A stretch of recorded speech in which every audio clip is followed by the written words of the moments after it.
Okay. Does everybody know what this is? Not the question on it, but what this is. Okay. So if I came to your house on a certain day, I would bring this. What would it have in it? A present. A gift. And he's taking my stuff. Okay. It has a gift in it. Does everybody like getting gifts or presents?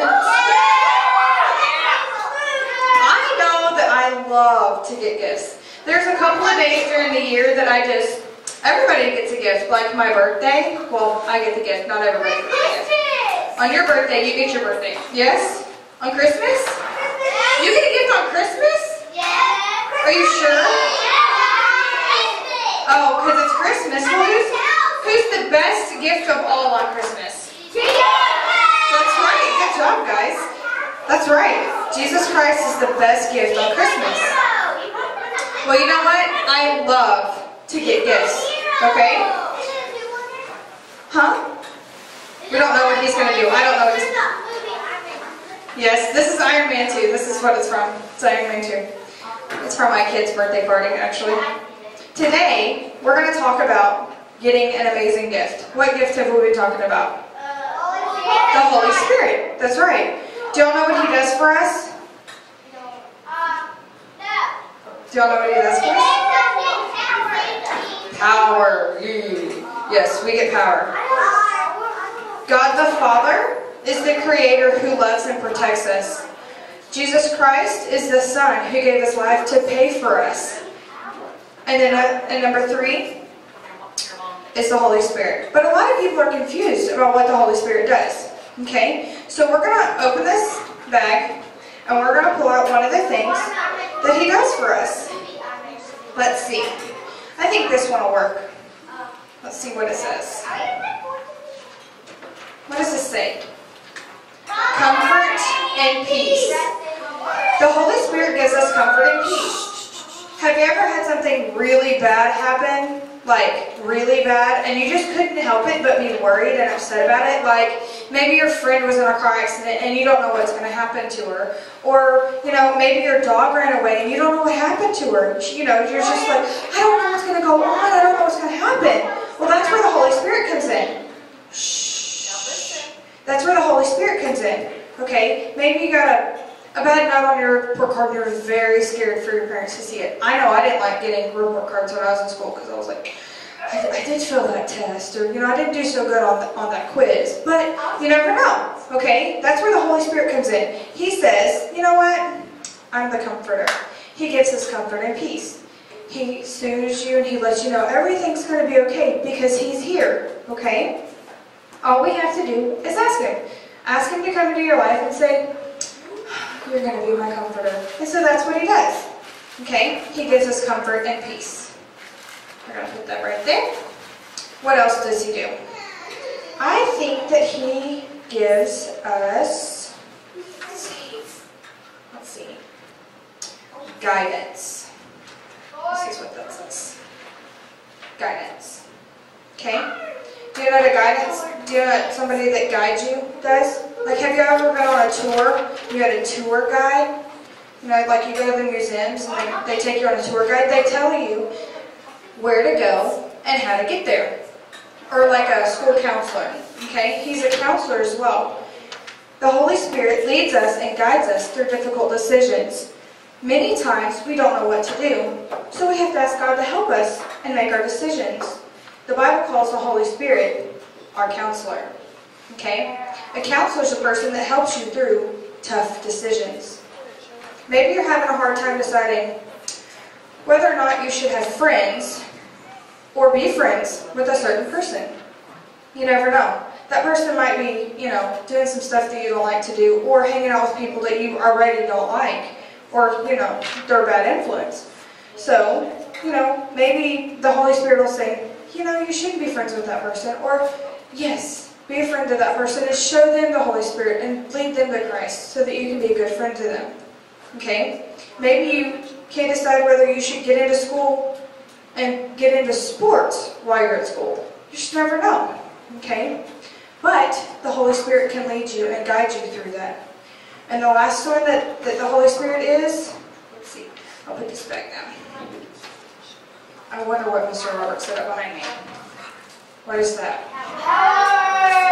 Power. The Holy Spirit is the biggest thing.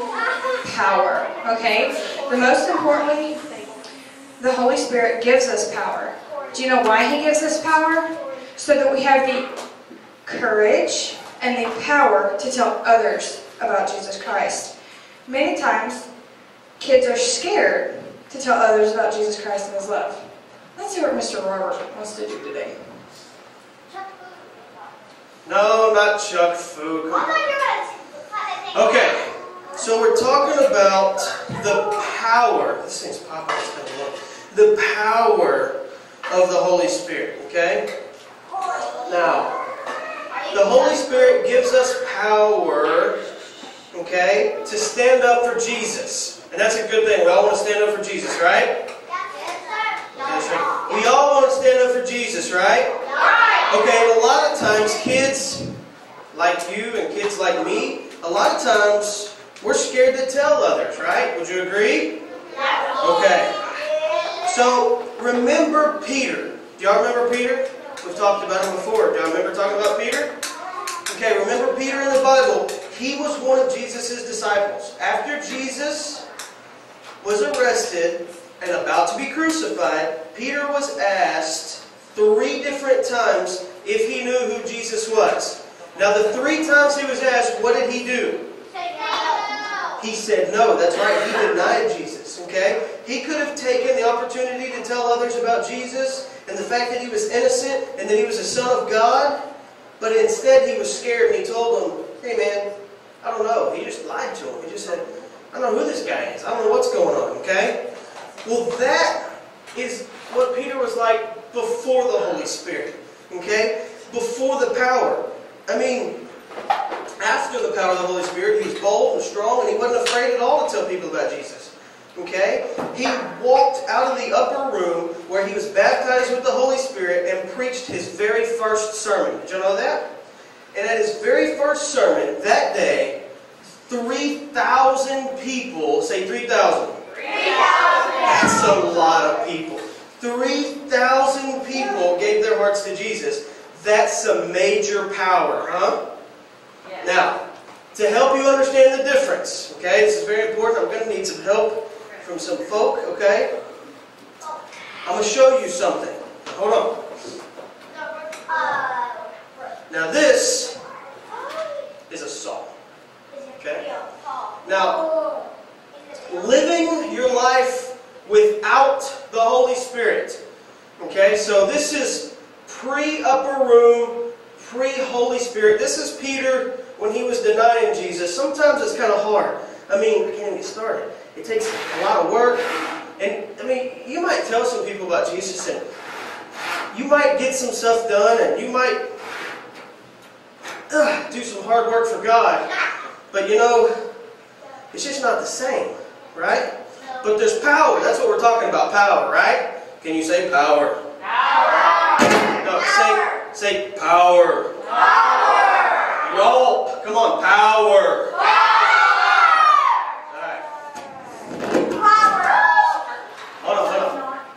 I gotta change. I'm like Superman. Hold on. Now, post upper room. That means after the upper room.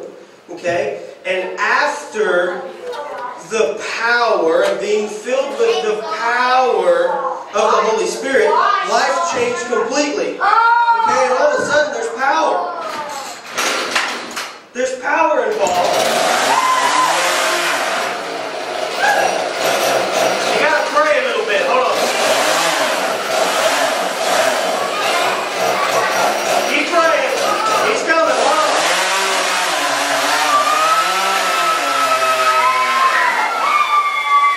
See, everything's different with the Holy Spirit. I didn't have to work as hard. It didn't take as long. You know what I mean?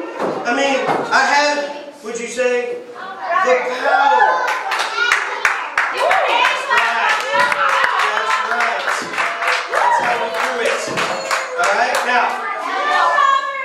Now, would you agree that that was a pretty big difference?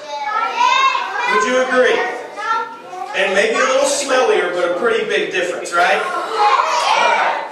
That is the kind of power that the Holy Spirit can give us. Oh, come on, guys. It's good for you. Alright. Listen. Boys. Focus. Alright? That's the kind of power the Holy Spirit can give us. Okay?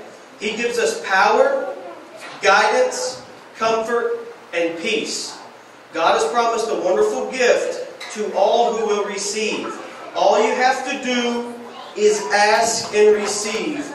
And God is ready to give you the Holy Spirit. Okay?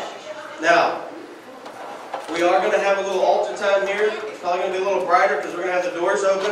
If you guys have anything that you want to pray for, if you want to pray for the power of the Holy Spirit, if you want to pray to get to know Jesus, if you want to pray for your family or your friends, we can do that. I would just ask while we're praying, boys, while we're praying, that you guys would be quiet and respectful to the people up here that are trying to pray. Alright? So Mr. Steve's going to turn on a little bit of music. We're going to have some of the ladies come up front.